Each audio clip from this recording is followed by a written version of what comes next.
Bonjour à tous, c'est Pixis, j'espère que vous allez bien et on va continuer notre série sur l'histoire de koh avec la deuxième période et c'est donc le clivage rouge contre jaune, l'ère Pagonjin, une ère qui est à la fois détestée et à la fois adorée car c'est une ère qui a beaucoup de qualités mais aussi beaucoup de défauts avec notamment le changement, le virage au niveau qualité visuelle avec koh Pacific tourné et diffusé en 2005. On est passé d'un logo bleu qui ressemblait à pas grand chose à littéralement le totem qui représentera, on va dire à tout jamais, koh. Également, il y a aussi le fait que la qualité de l'image est plus jolie et plus propre. Et c'est aussi une saison très importante car elle a eu un très bon score au niveau des audiences à la télévision. C'est une saison qui a été beaucoup suivie pour notamment son casting qui est assez varié dans la population française. On a vraiment des personnages différents de toute la France, clairement. On a des gens, des gars de cité jusqu'à des gendarmes, jusqu'à des agriculteurs, aussi des chasseurs de tous les âges et tout. Et c'était aussi pour la première fois le choc des générations. Et pour moi, recréer l'ambiance de koh Pacific sera très compliqué car il y avait vraiment un truc de spécial à mon goût. Du coup, ce qui marque un peu cette saison, clairement, c'est notamment pour moi la première grosse rivalité entre guillemets. On avait parlé également de la rivalité Moundir-Richard dans koh Boca del Toro, mais c'est vrai que c'est assez anecdotique face à la rivalité Jérôme-Mohamed de koh Pacific. On a littéralement deux profils vraiment qui se ressemblent, je dirais, dans le côté profil d'aventurier, du fait que c'est des sportifs, des leaders de leur équipe, également on va dire voilà des challengers, c'est des gens qui aiment bien se défier, mais on a remarqué que ces deux personnages totalement différents dans leur vision de pensée en fait, tout simplement. On a vu que Jérôme et Mohamed finalement s'entendaient pas trop sur le fait que c'était des personnes différentes hors du jeu, et pour moi vraiment cette rivalité là est marquée par ça en fait, car il y a une réelle rivalité en dehors comme dans koh sur ces deux personnes là, littéralement le gars de cité, le mec voilà des quartiers et tout face aux gendarmes, et on a vu que ces deux profils là ont souvent explosé malheureusement. Jérôme je dirais donnera tort un peu à son camp, car c'est vrai que dans ce qu'on a vu c'était un personnage plutôt hypocrite qui parlait un peu sur le dos des jaunes, surtout qu'il avait été transféré chez les jaunes notamment grâce à une victoire des jaunes qui avait comme possibilité de voler un candidat de l'équipe adverse. C'était la première fois que ça arrivait, et pour le coup Jérôme avait été chez les jaunes avec Kumba, avec Mohamed, des personnages très différents de lui, et c'est vrai qu'on avait vu qu'il a eu des propos racistes, car on passe par tous les étages en fait. On passe par le côté rivalité, le rouge contre le jaune, le gendarme contre le gars de cité, jusqu'à un moment passé entre voilà une certaine guerre froide avec le gars de cité et le gendarme dans la même équipe qui a priori s'entendent bien, mais qui derrière finalement ça parle derrière le dos et tout, et on arrive à l'ultime étape qui est donc un peu la revanche, la trahison, qui lors de la réunification on a vu Jérôme changer de camp et retourner chez les rouges et littéralement défoncer un peu les jaunes. On s'en rappelle du confort que Jérôme avait gagné et qu'on avait partagé avec Pierre en disant j'ai vécu l'enfer là-bas et tout, et pour le coup on a vraiment vu comme quoi Jérôme était vraiment rouge jusqu'au bout quoi. Et pour le coup c'est vraiment une rivalité, je voulais terminer sur ça, qui pour moi a marqué l'histoire de koh à tout jamais. Et franchement ce qui fait un peu le charme également de cette saison, c'est également les deux équipes diamétralement opposées, du fait qu'on a vraiment une équipe des Kumo qui franchement, on va être honnête, représente un peu la fougue, la jeunesse, c'est un peu le but aussi, mais vraiment varié dans les personnes, dans les origines et tout. Et on a une équipe des Kanawa, des anciens. On a, on va dire, des profils assez ressemblants, mais ils étaient quand même plutôt divisés, et on l'a vu. Et contrairement aux jaunes, qui étaient très différents, eux ont été unis jusqu'au bout. Mis à part quelques exceptions bien sûr, mais pour le coup voilà, franchement ce qui fait aussi le charme de cette saison, c'est également le retournement de situation de Francis. On se rappelle que Francis était vraiment hué dans son équipe, littéralement craché à la gueule, franchement il faut être honnête, et même il avait eu un claquage dès le deuxième épisode, il avait été éliminé au conseil Il était vraiment vu un peu comme le dindon de la farce. Il était vraiment opprimé par les plus jeunes de son équipe car c'était le doyen de la saison. Mais on a vu qu'il a pu se venger clairement et retourner dans le jeu après l'abandon volontaire de son ami Sylvie. Il a pu revenir et puis là il a pu également tenter des petites stratégies, notamment le blindside de Thierry aux portes de la réunification qui était plutôt surprenant du fait que l'équipe rouge commençait, je dirais, à s'entretuer entre les gros leaders vu que Jérôme étant passé chez les jaunes. C'est vrai que les femmes s'entendaient moins avec Thierry et puis Pierre avait rejoint les femmes et Thierry avait été éliminé comme ça alors que de base ça devait être Francis qui devait être le dernier sacrifié des 3 exclus de base quoi. Du coup finalement ça nous a donné une saison avec un Pagonjin intéressant car il y avait eu la trahison de Francis, il y avait eu des choses à se mettre sous la dent, notamment également voilà certains candidats rouges qui essayaient de s'entretuer à la fin du jeu comme Pierre et Véronique. Et pour moi, c'est vraiment le Koh-Lanta multiculturel de base. Pour moi, c'est le Koh-Lanta Pacifique qui a amené, je dirais, un peu les bases des prochains Koh-Lanta dans les castings les plus marquants, quoi, on va dire. Et pour les candidats marquants, on a clairement Mohamed. Pour moi, dans cette saison, c'est vraiment le candidat un peu parfait. C'est vrai qu'il chasse même une chèvre, on s'en rappelle. Il chasse la chèvre, et puis là, il se fait exiler parce qu'il avait un comportement un peu inacceptable, mais c'est vrai que chasser une chèvre c'était du jamais vu. On avait eu Raphaël la saison dernière qui avait pêché un requin. Là littéralement Mohamed nous chasse une chèvre hein. Bon, elle était enceinte et tout, elle était pleine, mais quand même ça reste pour moi un exploit plutôt miraculeux quoi. Aussi on a Francis forcément qui a dû changer d'équipe à leur éducation et qui finalement c'est lui qui a rendu un peu cette saison intéressante. Également une candidate plutôt marquante négativement on va dire c'est Aude qui est donc la première candidate de l'histoire de Koh-Lanta à avoir abandonné au conseil et voilà on a vu que Denis et la production pour la première fois de l'histoire de Koh-Lanta, je me rappelle que ça m'avait plutôt marqué aussi dès le premier conseil ils devaient éliminer 2 personnes, Aude qui avait abandonné et ils avaient voté un peu pour elle en mode voilà on va éliminer du genre en mode sacrifice et tout, et puis ils ont éliminé Mathieu aussi car ils étaient obligés d'éliminer une nouvelle personne par l'ordre de la production. On a un profil plutôt marquant, c'est Jérôme hein, forcément l'alter ego de notre ami Mohamed qui honnêtement a un profil assez vilain, j'en ai parlé dans une précédente vidéo, il a un profil assez vilain, assez vicieux mais également assez héroïque. C'est vrai qu'il se fait blindside au début de la réunification, mais ça n'enlève pas qu'il était quand même un candidat très fort physiquement et on a vu les nombreux duels qu'il y avait avec Mohamed. Franchement on avait 2 profils très forts physiquement et Jérôme, je n'ai pas peur de le dire, était pour moi l'un des meilleurs nageurs de l'histoire de Koh-Lanta et l'un des candidats les plus forts physiquement, ça c'est sûr.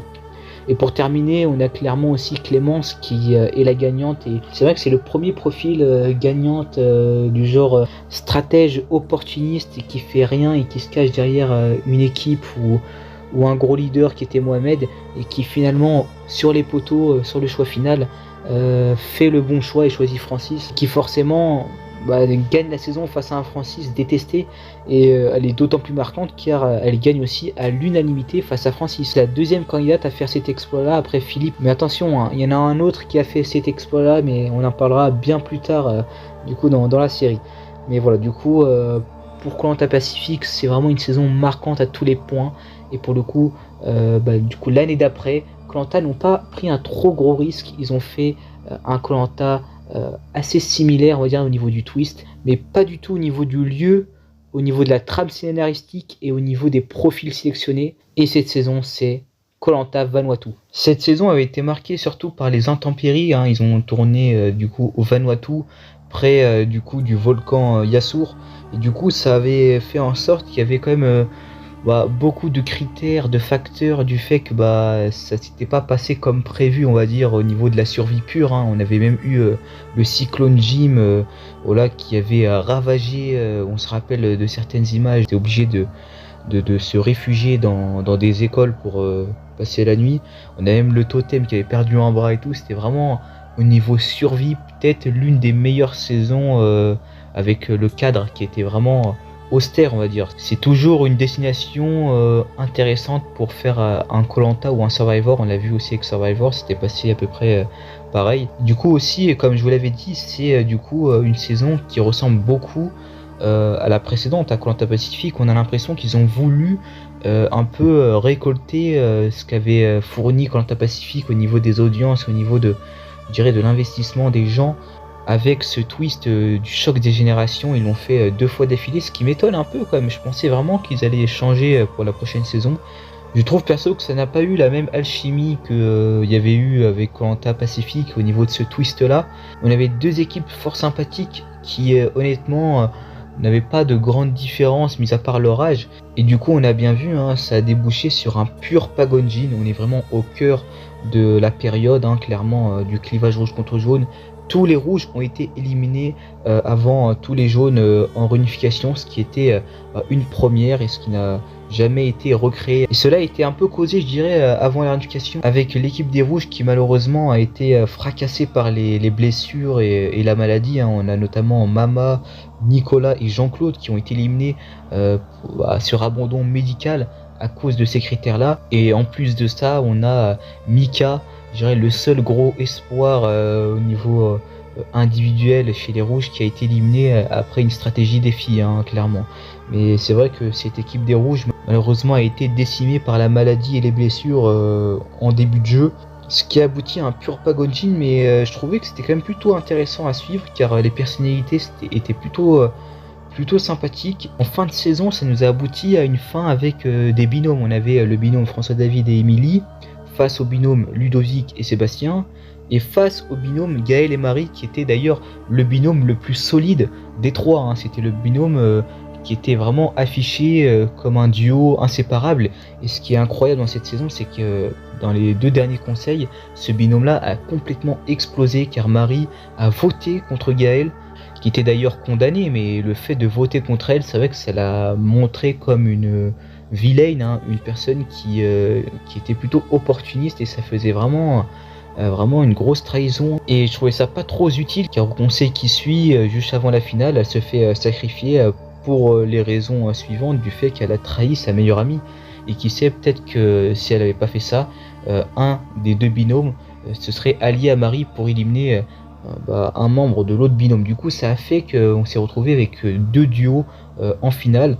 Et voilà, on connaît la suite, hein. C'est François David qui va remporter la saison en compagnie de Émilie, et en plus à la fin ils deviennent un couple du coup après l'aventure. Un candidat plutôt opportuniste, hein. On a vu que dès le début il n'est pas resté fermé sur l'alliance des garçons et qu'il a priorisé s'allier avec les personnes les plus fortes et avec qui il s'entendait le mieux, donc les filles, notamment avec Émilie qui donc était sa compagne pendant un moment.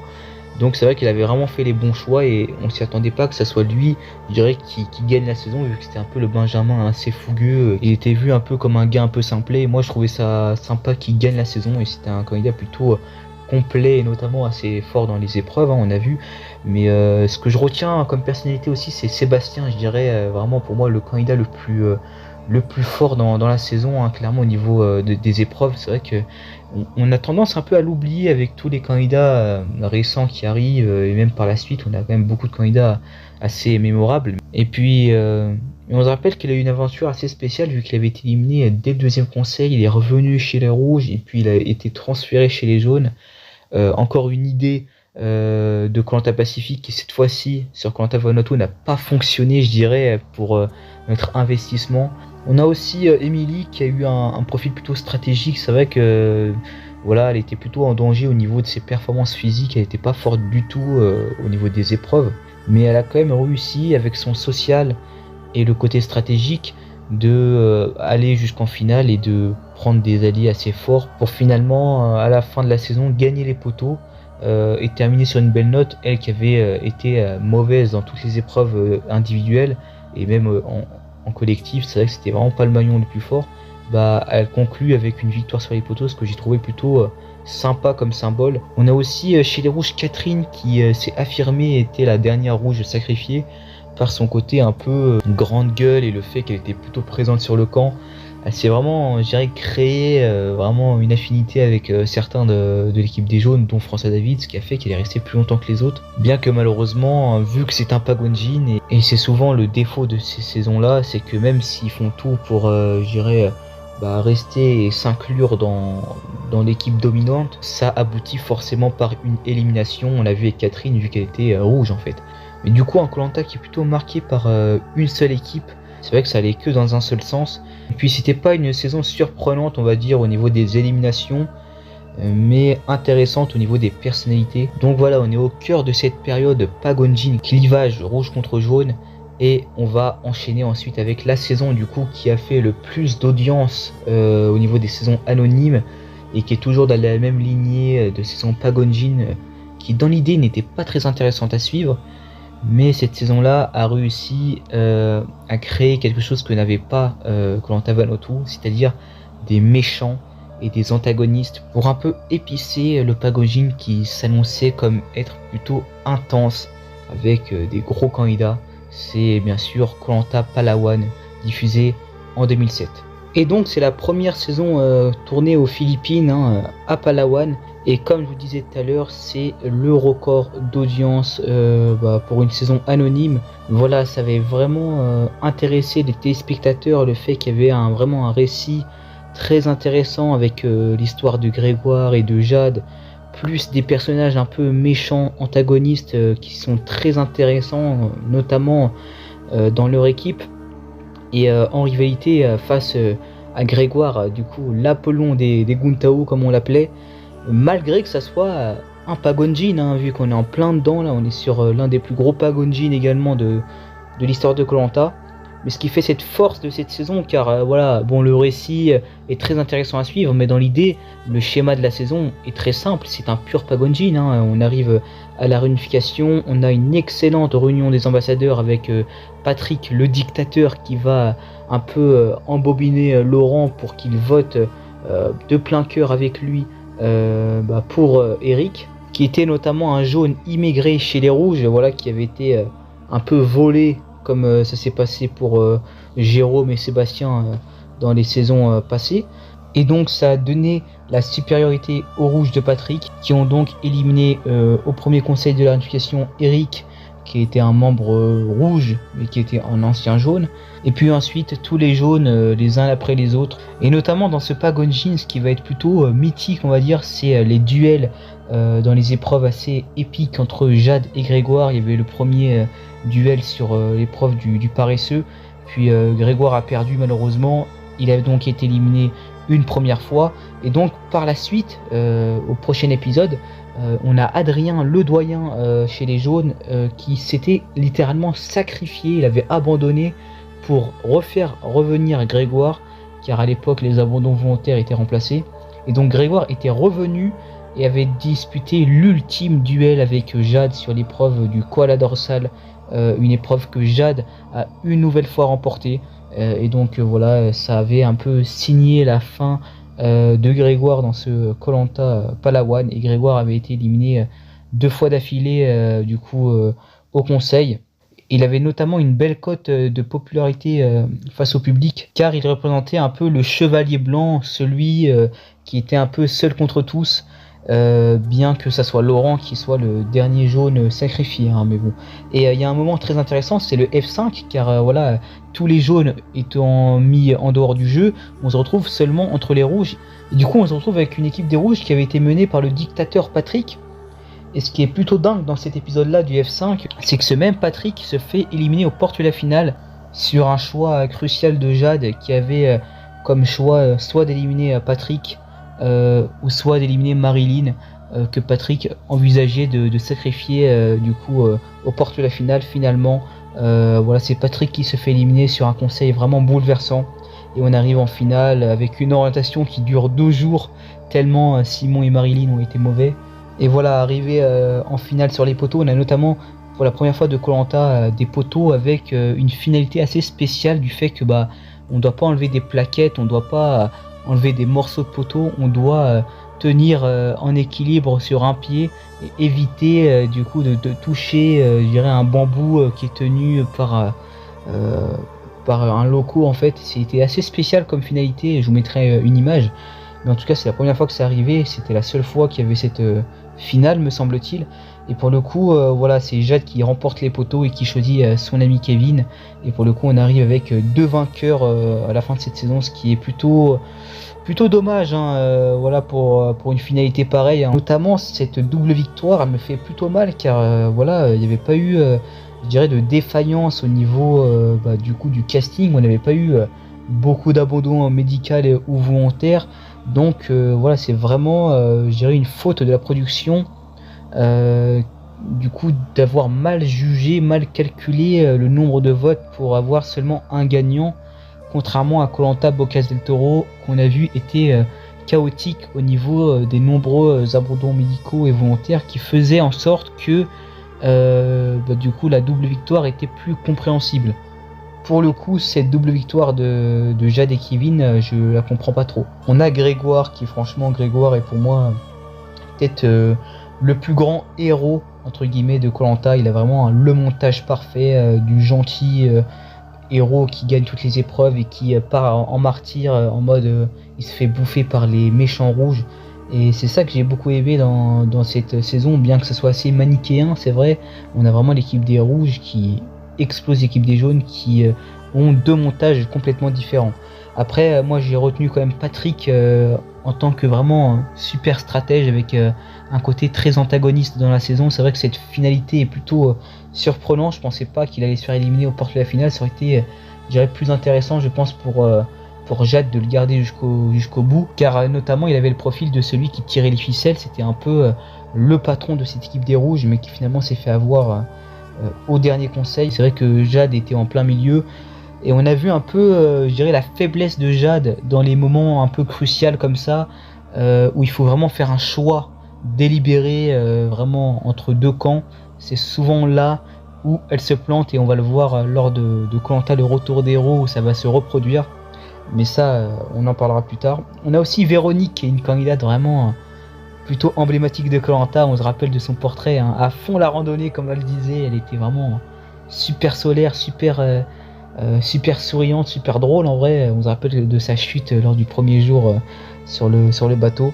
En tout cas voilà, cette saison koh Palawan marque les esprits par son récit et par ses personnages vraiment très intéressants. Et on va enchaîner ensuite avec la prochaine saison tournée et diffusée en 2008, c'est koh Karamoan, une saison du coup qui est vraiment moins aimée on va dire par les fans que Palawan par exemple, alors que on va être honnête, c'est dans le principe dans l'ère Pagonjin le même résultat, c'est un gros Pagonjin. Il se passe quand même pas mal de choses, mais c'est vrai que même niveau audience ça n'a pas je dirais eu le même impact que koh Palawan, car on a eu des profils assez différents. Mais en tout cas dans l'idée ça reste une super saison au niveau des profils. Et c'est une deuxième saison tournée aux Philippines, du coup dans la péninsule de Karamoan. Mais c'est une saison voilà, qui a quand même beaucoup de défauts, notamment dès le début avec une composition des équipes vraiment déséquilibrée. Je sais pas qu'est-ce qu'ils ont eu dans la tête, la production, quand ils ont eu cette idée-là, car en fait c'était vraiment une composition qui a été faite par les plus forts et qui choisissait les plus forts, et du coup forcément ça fait des gros blocs avec des candidats très forts et du coup des gros blocs avec des candidats très faibles. Et du coup ça nous a donné les Tayak qui était une équipe surpuissante. Elle a littéralement gagné toutes les épreuves sauf une. Du coup la seule victoire des jaunes était très marquante, car c'était JB, Jean Bernard, qui avait tout seul porté son équipe vu que c'était vraiment le nageur. Et on se rappelle que même dès le premier épisode, quand ils avaient sauté de l'hélicoptère, je crois que c'était la première fois qu'il sautait notamment de l'hélicoptère pour le démarrage. Et il avait récupéré le sac perdu de Iria, du coup faisait vraiment profil héros qui malheureusement a été éliminé dès le début de la réunification. Notamment c'était la première fois et la dernière fois qu'un ambassadeur, donc Bertrand, avait décidé d'aller au tirage au sort. Pareil pour Jean Bernard, mais c'était Bertrand qui avait perdu le tirage au sort et donc qui avait un vote contre lui. Mais pour Bertrand ce n'était pas grave vu qu'il avait remporté la première immunité, qui d'ailleurs a été donnée par Frédéric, son ami. Et je pense que si Bertrand n'avait pas demandé cette faveur à Frédéric, je pense qu'il aurait vraiment gagné, car on voyait vraiment une supériorité avec Frédéric, qui était notamment le personnage dans l'ombre de Bertrand, même s'il allait plus loin que Bertrand dans la saison. C'est vraiment Bertrand qui a été, je dirais, le gros candidat, le maître du jeu. C'est vrai que c'était jamais arrivé depuis Raphaël de Koh-Lanta Las Perlas qu'un candidat prenait autant de place. On a eu beaucoup de candidats mythiques, mais jamais comme Raphaël et Bertrand à ce moment-là du jeu, car il a vraiment pris toute la place. Et on se rappelle notamment du clash avec Christophe, du coup un membre de son équipe qui était un peu agacé de cette suprématie de Bertrand en fait, et on avait vu qu'il s'était retourné contre Bertrand en disant c'est pas le Koh-Lanta de Bertrand, hein, Koh-Lanta Bertrand 2008. J'ai envie de dire que au niveau de la performance, c'est vraiment lui qui a retourné tout le jeu, notamment avec 6 épreuves remportées. C'était du coup la première fois qu'un candidat gagnait autant d'épreuves. On a vraiment, je dirais, un leader d'équipe. Niveau aussi épreuve, il a tout déchiré. Également dans le parcours, il allait jusqu'au poteau, et on se rappelle de cette finalité sur les poteaux plutôt tragique malheureusement, car il est tombé digne d'un méchant dans un film en hurlant. Pour le coup, c'était notamment la première fois qu'il y avait la nouvelle version des poteaux avec les plaquettes, c'est-à-dire qu'avant Koh-Lanta Karamoan, il n'y avait pas du coup les poteaux qu'on connaît aujourd'hui dans Koh-Lanta. Aussi d'ailleurs, hein, Koh-Lanta Karamoan apporte un plus niveau qualité de l'image, hein. On est sur du 16/9 pour la première fois dans Koh-Lanta. C'est bon, c'est plus le carré là des premières saisons. C'est vrai que ça apporte une plus-value au visionnage. Mais voilà, du coup, c'est pas une saison où il se passe vraiment beaucoup de choses. On a aussi une élimination plutôt triste et tragique, c'est celle de Christopher, qui honnêtement, s'il n'aurait pas été éliminé sur cette blessure, aurait pu aller très loin. Et moi, je le voyais vraiment comme le gagnant, vu que en fait c'était un Bertrand, mais en moins autoritaire et en moins démarqué. Pour le coup, il aurait pu très bien gagner la saison.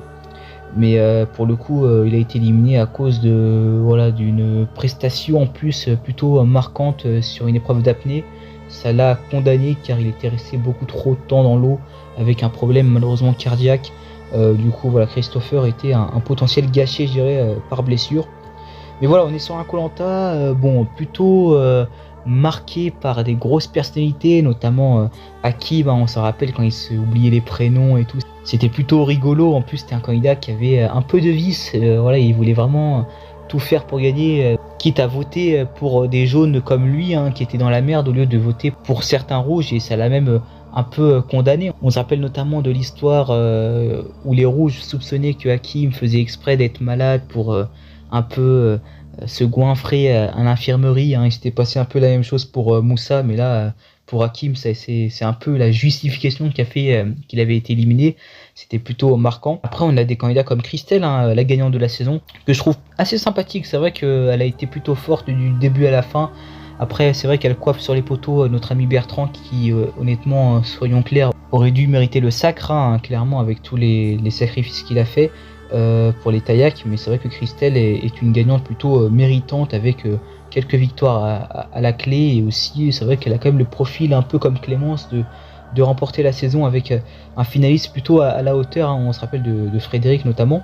Aussi, j'aimerais parler aussi du fait que Régis est le dernier sacrifié des jaunes. C'est-à-dire qu'on remarque que dans les derniers éliminés de l'équipe minoritaire du Pagonjin de la saison, généralement c'est les doyens qui sont épargnés en dernier. On l'a bien vu avec Adrien aussi dans Koh-Lanta Palawan, qui aurait pu être le dernier sacrifié avant qu'il abandonne. Mais du coup on voit une certaine répétition aussi dans les profils qui restent. Et on va clôturer cette période avec Koh-Lanta, le retour des héros, le tout premier All-Star, et le All-Star qui clôture, je dirais, cette ère de Pagonjin, clairement. Alors il est tourné au Brésil, en Amazonie, du coup, ce qui fait un lieu très différent des autres Koh-Lanta, ce qui a vraiment apporté un plus pour moi à cette saison-là. Alors avant de parler de ce qui s'est réellement passé dans cette saison, car il s'est passé des choses, on a notamment la saison qui a eu le record d'audience, tout Koh-Lanta confondu jusqu'à aujourd'hui même. Et pour le coup, le casting est franchement à la hauteur, hein. Il y a quand même des gros aventuriers, mais c'est vrai qu'il manque quand même pas mal de candidats assez marquants, et notamment le plus gros absent du casting, c'est Raphaël, du coup le pêcheur de requins de Koh-Lanta Las Perlas. Et c'est vrai que la presse et les gens qui regardaient la saison étaient un peu surpris de ne pas le retrouver, vu que c'était vraiment lui qui avait l'âme de l'aventurier. Mais on apprendra, voilà, avec diverses interviews et voilà, beaucoup de témoignages de Raphaël qu'il a eu un grand froid avec la production. Il s'était embrouillé avec un journaliste lors de sa saison à Las Perlas. Il avait un peu été acheté, je dirais, pour perdre Koh-Lanta Las Perlas, pour éviter qu'il y ait une perte d'Opdimat du fait que, vu que Raphaël était adulé par tout le monde, ça aurait été très prévisible qu'il gagne.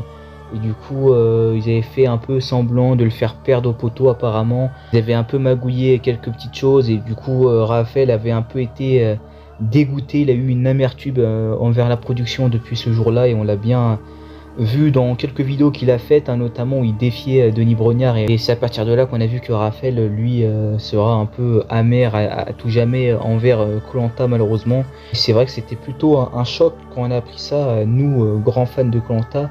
Raphaël était pour nous peut-être l'une des plus grosses pépites de l'émission, un candidat qu'il fallait absolument revoir s'il y avait une occasion comme un retour des anciens qui se présentait. Et on a vu aussi un petit défaut du casting, je dirais moi personnellement, c'est le couple François David et Émilie. C'est vrai que c'était plutôt risqué et c'est vrai que beaucoup de personnes ont été contre ça.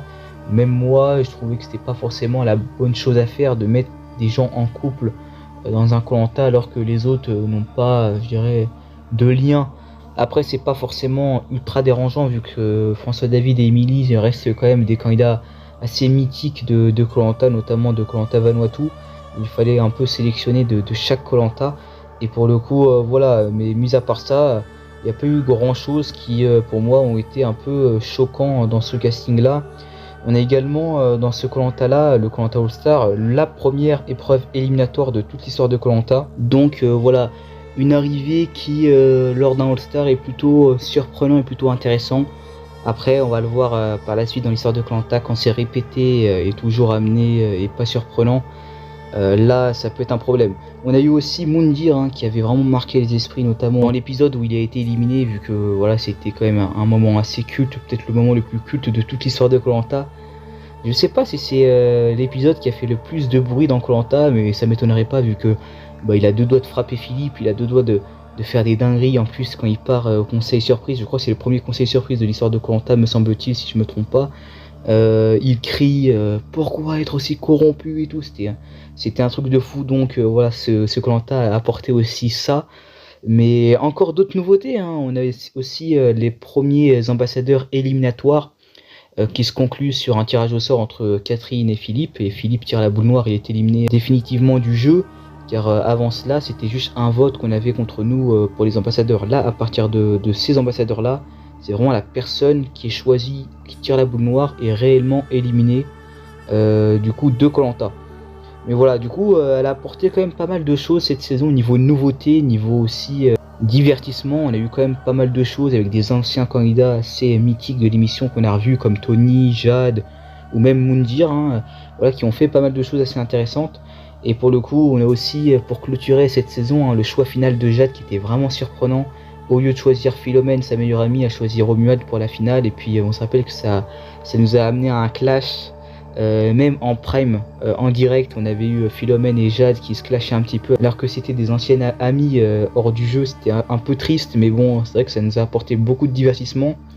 Voilà, c'est dommage de se dire qu'avec toutes ces nouveautés-là, avec tout ce divertissement-là, avec un bon casting en général, même si on pouvait faire beaucoup mieux, le fait que ça soit un Pagonjin et un Koh-Lanta pas du tout intéressant au niveau du jeu, mis à part François David qui a gagné beaucoup d'immunité, qui nous a fait un peu une Grégoire numéro 2, on n'a pas eu grand chose qui s'est passé, aussi avec la trahison de Romuald avec Tony, voilà, bon, c'était pas forcément les choses les plus intéressantes. C'est dommage, du coup on est vraiment, pour moi, dans la finalité, dans l'ultime étape de cette période de Pagonjin, car on clôture avec même un All-Star qui se termine de cette façon-là, ce que je trouve vraiment dommage. Et pour parler des candidats marquants, forcément le gagnant, hein, Romuald, qui pour moi est un peu un gagnant décevant, même si j'aime beaucoup Romuald, hein, c'est un candidat que je trouve très sympathique. Je trouve qu'il était vraiment en dessous des autres, quoi, au niveau de Jade, au niveau des épreuves, même François David pour parler d'un alter ego masculin. C'est vrai que niveau charisme, il y avait Tony, il y avait quand même d'autres candidats qui étaient plus sympathiques que lui au niveau des autres joueurs comme Jean-Bernard.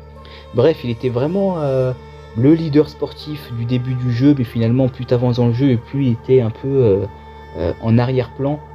Mais finalement c'est lui qui gagne la saison, je suis content pour lui car voilà, c'était un bel aventurier tout de même.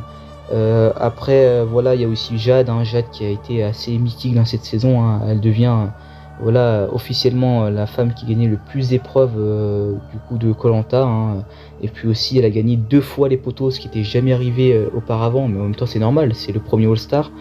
Donc voilà, c'était plutôt mémorable. Jade qui a fait quand même pas mal de choses. On a aussi Tony qui devient officiellement le doyen référent de Koh-Lanta, le survivaliste référence, clairement, comme je vous le disais, vu que malheureusement Raphaël n'a pas pu participer à cette saison au vu des polémiques qu'il y avait eu avec ce journaliste et avec la production. On a vraiment Tony qui a vraiment le montage et la perception du candidat, je dirais, méritant sur le camp, doyen, et notamment on a bien vu au prime avec Denis qui fait les éloges de Tony et qui va un peu envoyer chier Romuald en lui disant oui mais quand même ça se fait pas ce que vous avez fait à notre ami Tony quoi. Et c'est ce que je trouve un peu dommage avec Denis Brognard, c'est vrai qu'il prend vraiment parti pour les candidats qui sont vraiment je dirais au niveau pur de la survie, et c'est vrai que Tony est assez respectable. Mais Romuald a quand même joué un peu stratégique en l'éliminant. Bref, en tout cas, voilà, ce Koh-Lanta là est plutôt marquant par son concept même. Du fait que c'est un All-Star, c'est un Koh-Lanta qui voit des anciens aventuriers s'affronter, donc forcément plus intéressant que des anonymes, car c'est la première fois que ça arrivait aussi. Mais dans l'idée, ça ne change pas aux précédentes saisons, c'est toujours le même déroulé. Une équipe qui dégomme complètement l'équipe adverse. Et on l'a vu avec la finalité qui n'était pas forcément très surprenante quoi. Bien que le choix sur les poteaux était assez marquant, mais bon, ça n'a pas vraiment changé grand chose, bien que malheureusement on a vu aussi que dans les All-Stars ça peut arriver que une candidate comme Jade qui a déjà gagné, bien qu'elle soit plus méritante que Romuald, est obligée de perdre face à Romuald qui lui, contrairement à Jade, n'avait pas gagné sa première édition. Donc voilà, on peut voir aussi les problèmes des All-Stars par ce postulat. Mais en général, c'est une saison qui a vraiment très bien fonctionné au niveau des audiences. On l'a vu, c'est la saison qui a fait le plus d'audience, tout Koh-Lanta confondu.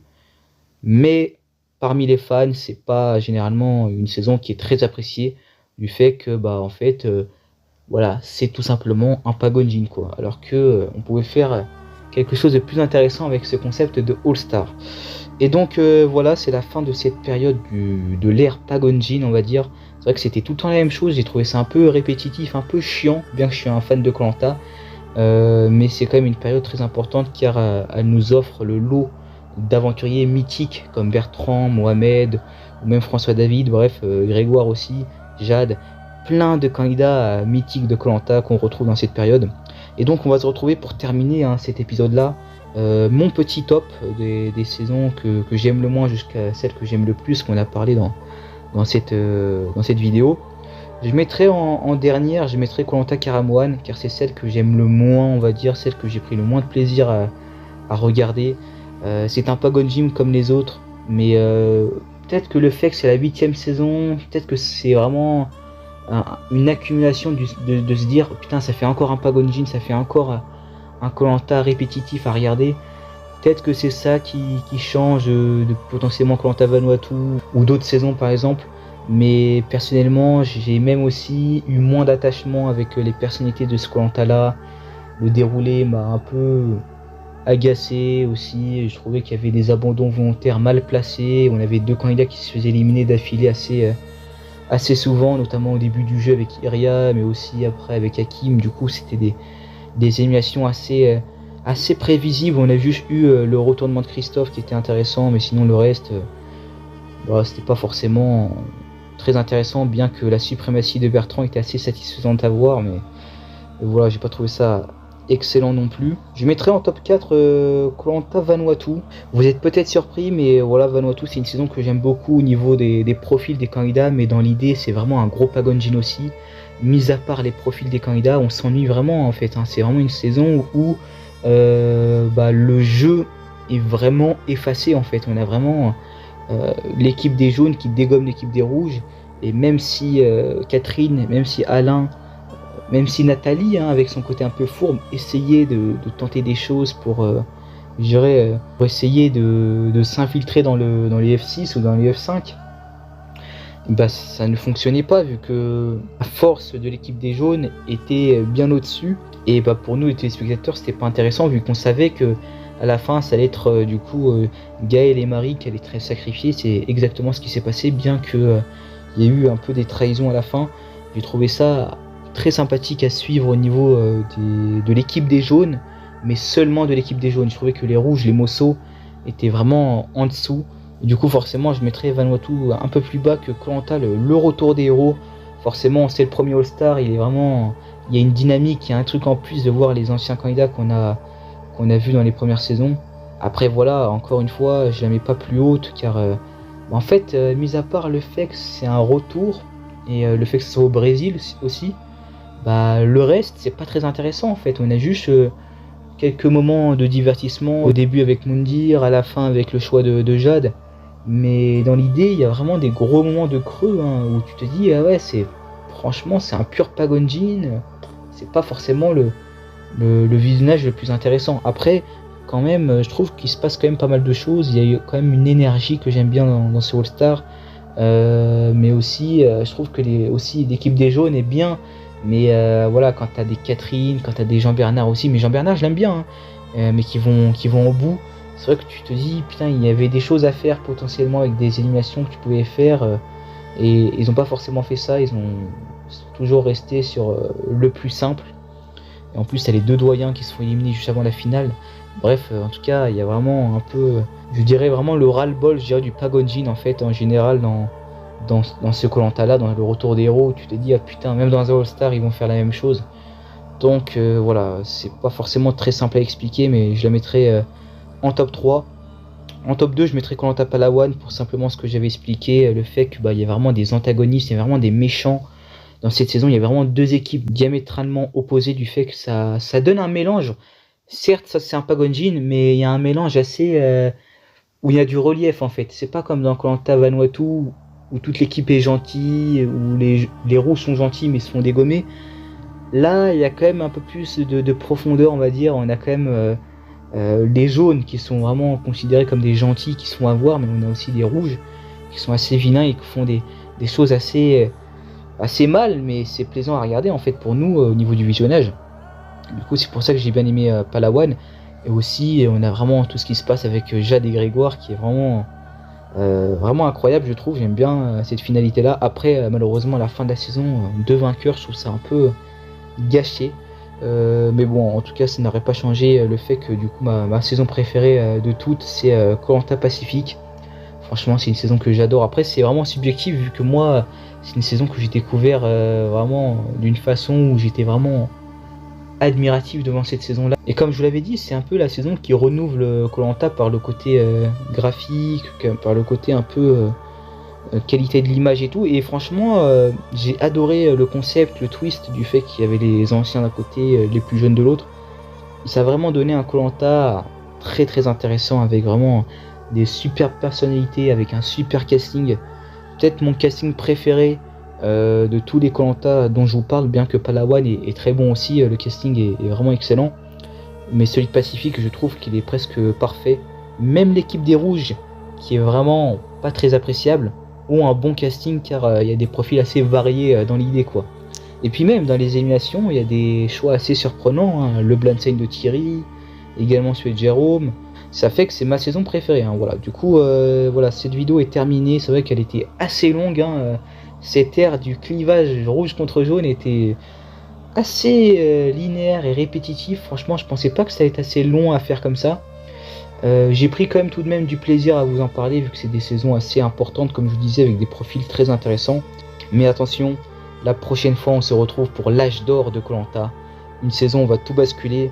Que la couleur de votre équipe n'est pas forcément ce qui détermine l'aventure que vous allez faire. C'est notamment dans la prochaine ère de l'âge d'or de Koh-Lanta, du prime, voilà, où l'audience explose, où on a de plus en plus d'aventuriers mythiques, où on a le Koh-Lanta le plus parfait qu'il soit, le Koh-Lanta qu'on rêve tous de retrouver aujourd'hui. Et ça, c'est dans le prochain épisode. Allez, moi je vous dis à la prochaine pour de prochaines vidéos. Allez, salut!